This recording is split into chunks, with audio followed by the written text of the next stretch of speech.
Hello everyone, I hope you guys are doing well. Today we are going to start our next chapter, Physical and Chemical Changes. इससे पहले हम इसके 4 chapter complete कर चुके हैं new NCERT के और 5 चैप्टर कंप्लीट कर चुके हैं ओल्ड एनसीईआरटी के।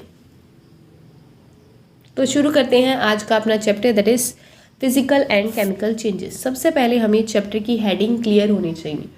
हेडिंग से मेरा मतलब क्या है? Physical and chemical changes. तो जो अगर मैं किसी भी चेंज की बात करूँगी तो उससे पहले मुझे पता होना चाहिए ना कि फिजिकल क्या है और केमिकल क्या है, कौन सा चेंज एक्चुअली में हो रहा है। ठीक है, किसके बेसिस पर हम उस पूरी चीज़ को देखेंगे। वैसे तो थ्रू आउट द चैप्टर अगर लास्ट में आपको ये हेडिंग क्लियर हो जाती है चैप्टर की physical and chemical changes, chapter को देखते ही आपके सारे जो बेसिक्स हैं इसके वो माइंड में आ जाते हैं, इसका मतलब आपको चैप्टर अच्छी तरह से समझ आया है। अगर वो माइंड में बेसिक्स नहीं आते हैं इसका मतलब आपको कुछ समझ नहीं आया है। राइट, तो शुरू करते हैं आज का हमारा topic, that is physical and chemical changes. तो सबसे पहले जैसा कि हमने 6th क्लास में भी स्टडी किया था मटेरियल्स के बारे में। अब कोई भी मटेरियल है उसकी सर्टेन प्रॉपर्टीज़ होती हैं। ठीक है, अगर मैं बोलूँ कोई मटेरियल है उसकी क्या सर्टेन प्रॉपर्टी होगी? कोई सर्टेन शेप होगी ना उसकी, कोई सर्टेन साइज होगा। राइट, क्या कोई उसका कलर भी होगा। ठीक है, और एक उसकी स्टेट होगी। अब स्टेट से क्या समझेंगे आप? स्टेट मतलब साइंस की टर्म्स में होता है या तो वो सॉलिड होगा या फिर लिक्विड होगा या फिर गैसियस। ठीक है, उसकी 3 स्टेट होती है। अब हम बात करते हैं केमिकल चेंजेस की। ये हम डिटेल में डिस्कस करेंगे, बट सबसे पहले ये फिजिकल फीचर्स हो गए किसी भी चीज़ के। केमिकल फीचर्स क्या है? जैसे उसकी स्मेल क्या है, कंपोजिशन क्या है उसकी, एक्चुअल में उसका स्ट्रक्चर क्या है, क्या जो पहले जो चीज़ थी जिसके बाद जिस चीज़ में चेंज आया है, क्या दोनों का जो स्ट्रक्चर है, जो कंपोजिशन है वो सेम है। तो ये सारी चीज़ें हम इसके अंदर स्टडी करेंगे। तो ये तो बात हो गई फिजिकल और केमिकल की। अब बात आती है चेंजेस की। एक्चुअल में चेंज क्या होता है? अब हमेशा जब भी चेंजेस आते हैं उसका कोई ना कोई रीज़न ज़रूर होता है। ठीक है, तो रीज़न क्या है एक्चुअल में किसी भी चेंज का, तो ये ज़्यादा इम्पोर्टेंट है, क्योंकि विदाउट रीज़न कोई भी चेंज नहीं आता है। ठीक है, अगर मैं बोलती हूँ वाटर है, सॉलिड फॉर्म में है, तो क्या होगा? आइस। अब इसके टेम्परेचर में चेंज आया, जब टेम्परेचर बढ़ेगा तो ये क्या बन जाएगा? वाटर। किस फॉर्म में? लिक्विड फॉर्म में। ठीक है, तो अगर टेम्परेचर में चेंज नहीं आता तो इसकी स्टेट में भी ऑटोमेटिकली चेंज नहीं होती। तो कोई ना कोई रीज़न था इसकी स्टेट में चेंज आने का। तो this is the basic concept of physical and chemical changes. There is always any reason behind every change.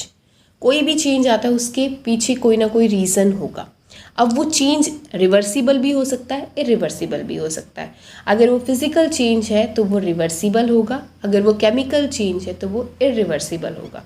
ठीक है, स्टार्ट करते हैं आज का अपना टॉपिक साइंस एनसीईआरटी से।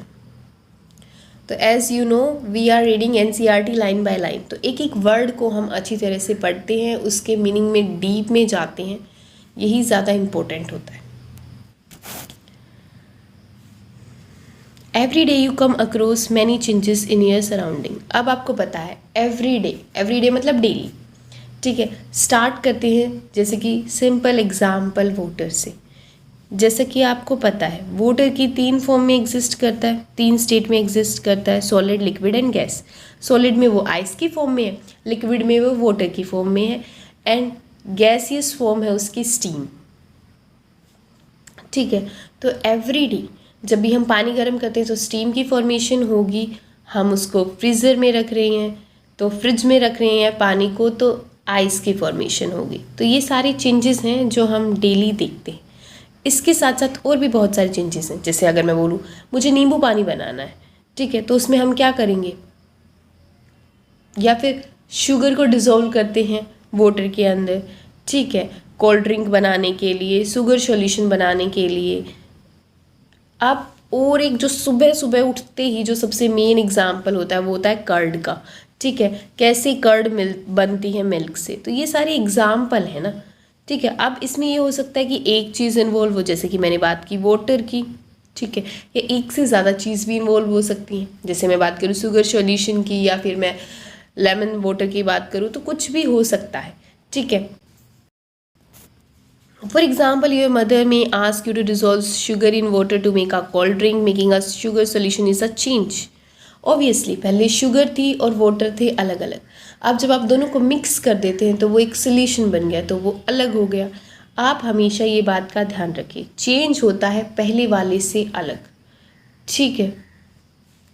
Sometimes milk become so, sometimes आपने क्या देखा होगा, जो मिल्क मतलब दूध क्या हो जाता है, सोर, सोर मतलब खट्टा। लास्ट टाइम हमने एसिड्स में क्या देखा था, एसिड्स का टेस्ट कैसा होता है, acids are also sour in taste, souring of milk is a change. जब सोरिंग ऑफ मिल्क, जब मिल्क खट्टा हो जाता है तो वो फट जाता है ना, तो this is also a change. एक ठीक मिल्क है और एक खट्टा मिल्क है, तो दोनों की प्रॉपर्टीज क्या है, अलग अलग हैं। Stretch rubber band also represents a change. Next क्या बोला इसने, make a list of 10 changes you have noticed around you. In this chapter, we shall perform some activities and study the nature of these changes. Broadly, these changes are of two kinds, physical and chemical change. हम दो types के changes यहाँ पर study करने वाले हैं, physical और chemical change. तो इसके लिए आपको पता होनी चाहिए उसकी फिजिकल प्रॉपर्टीज़। जब फिजिकल प्रॉपर्टीज़ में कोई चेंज आता है तो उसको भी हम फिजिकल चेंज बोलते हैं, और जब केमिकल प्रॉपर्टीज़ में कोई चेंज आता है तो उसको बोलते हैं हम केमिकल चेंज। आप बहुत सारी चीज़ों में ये भी नोटिस करेंगे, तो ये क्या दिख रहा है अभी आपको, पेपर पीसीस।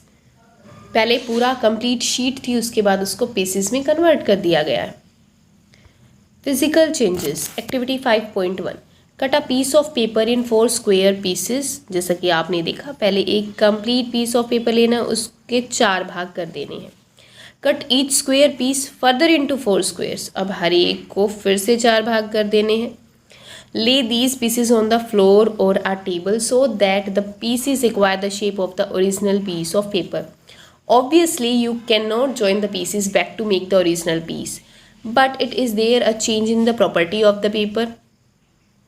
पेपर का पहले भी काम क्या था और जो बाद में भी काम क्या है, सेम रहेगा, बट उसकी सिर्फ शेप साइज चेंज हुआ है और उसके अलावा उसकी किसी भी प्रॉपर्टी में कोई भी चेंज नहीं आया है।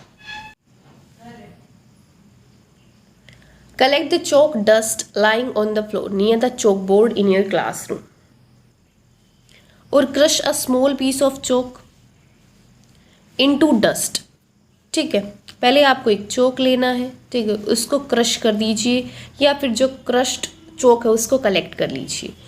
Add a little water to the dust to make a paste, अब उसके अंदर वाटर को ऐड करिए, ठीक है। वाटर को क्या ऐड किया, क्योंकि दोबारा से उसका हम पेस्ट बनाएंगे। Roll it into the shape of the piece of chalk and let it dry. क्या ड्राई होने के बाद उसको फिर से चॉक की शेप देंगे, उसके बाद उसको सुखा देंगे। उसके बाद क्या आपको सेम चॉक मिल जाता है, क्या उसकी प्रॉपर्टीज सेम रहेंगी। पहले भी वो लिखने के काम आ रहा था, क्या बाद में भी वो लिखने के काम आ रहा है, ठीक है। नेक्स्ट एक्टिविटी अब क्या बोलती, take some ice in a glass और plastic tumbler, melt a small portion of ice by placing the tumbler in the sun. ठीक है, सन में क्यों रखा है, कोई भी चेंज आता है उसके पीछे कोई ना कोई कोज ज़रूर होता है, कोई ना कोई रीज़न ज़रूर होता है किसी भी चेंज के पीछे। ठीक है, you have now a mixture of ice and water. जब हम आइस को सन के अंदर रखते हैं तो टेम्परेचर का चेंज होता है, जिससे जो आइस है वो मेल्ट हो जाती है किसके अंदर, वाटर के अंदर, right. Now place the tumbler in a freezing mixture ice plus common salt, does the water became solid ice once again. अब जो मिक्सचर है, अब मिक्सचर रखना है आपको किसका, वाटर का, और उसके साथ आपको सॉल्ट ऐड करना है। ये आपको फाइंड आउट करना है। आपने जब वाटर को फ्रिज के अंदर रखा तो उसका क्या बन गया, आइस बन गया, बट जब आप वाटर और सॉल्ट के मिक्सचर को फ्रिज के अंदर रखते तो उसकी आइस बनती है या नहीं। If you know, write down in the comment section, otherwise next class में हम इसको डिस्कस करेंगे। बहुत ही ज़्यादा इंपॉर्टेंट एप्लीकेशन है ये, जो आइस को मेल्ट करने के लिए भी यूज़ होती है। Next activity number 4.5.4, boil some water in a container. अब आपको बॉयल करना है कुछ वाटर कंटेनर के अंदर। ठीक है।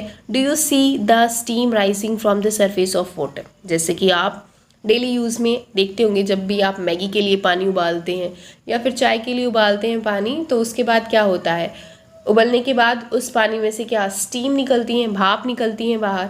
ठीक है, ये क्या है, जो वाटर है पहले वो किस फॉर्म में था, लिक्विड फॉर्म में था, वो फिर किस स्टीम क्या है, गैसियस फॉर्म, या you can say water vapours. Hold an inverted pan by its handle over the steam at some distance.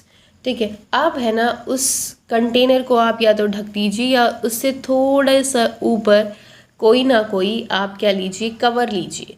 ठीक है, जिससे जो वाटर वेपर्स है ना इसके ऊपर, इसके सरफेस के ऊपर जाएंगे और वो कूल डाउन हो जाएंगे। आपको पता होगा ये प्रोसेस वाटर का वाटर वेपर्स के अंदर कन्वर्ट होना क्या होता है, इवेपोरेशन। ठीक है, और अपोजिट टू इवेपोरेशन मतलब वाटर वेपर्स का वाटर के अंदर कन्वर्ट होना क्या होता है, कंडेंसेशन। तो आप क्या देखेंगे, जो हैंडल था या फिर जो कवर था, ठीक है, उसके ऊपर जो वाटर की ड्रॉपलेट्स हैं वो क्या हो जाएंगी, कलेक्ट हो जाएंगी। Be careful while handling a flame. Next, hold a used hexo blade with a pair of tongs. Hexo क्या होता है, आरी देखिए ऐसे, जिसके टुथ भी प्रेजेंट होते हैं, और यू कैन से कटर। ठीक है, keep the tip of the free end of the blade on the gas stove. इसको किसके ऊपर रखना है आपको, गैस स्टोव के ऊपर। Wait for a few minutes. कुछ मिनट के बाद आप क्या देखेंगे कि जो कलर है ब्लेड का वो चेंज हो जाएगा। कैसा कलर हो जाता है, रेड हॉट। उसके बाद क्या होते हैं, बट उसके बाद फिर से अगर आप उसको ठंडा करते हैं या फिर फ्लेम से अलग कर देते हैं तो उसका कलर फिर से वैसा ही हो जाता है जैसा स्टार्टिंग में था। तो colour is a temporary change.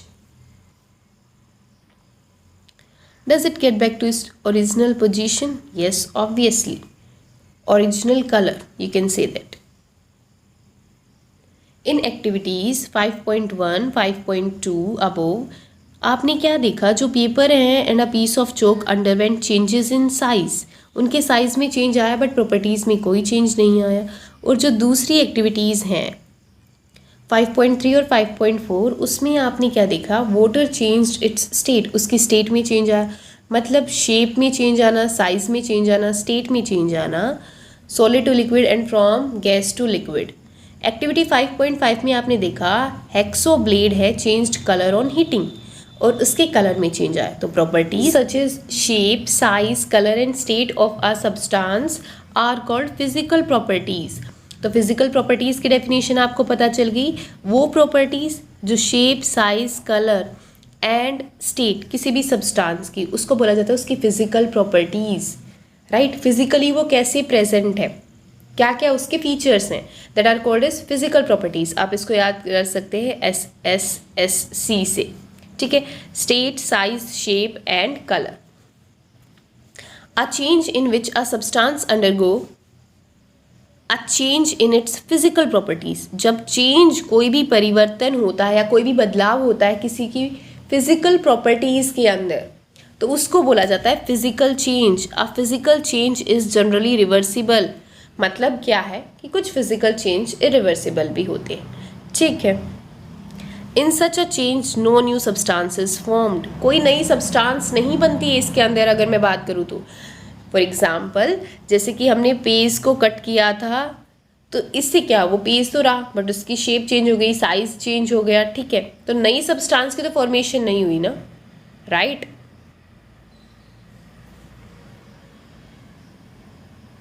तो समराइज करते हैं, आज हमने जो जो पढ़ा, इसके बाद पढ़ेंगे नेक्स्ट क्लास में केमिकल चेंजेस को। तो आज जो भी हमने पढ़ा उसको एक बार समराइज करते हैं, क्या क्या आपने पढ़ा।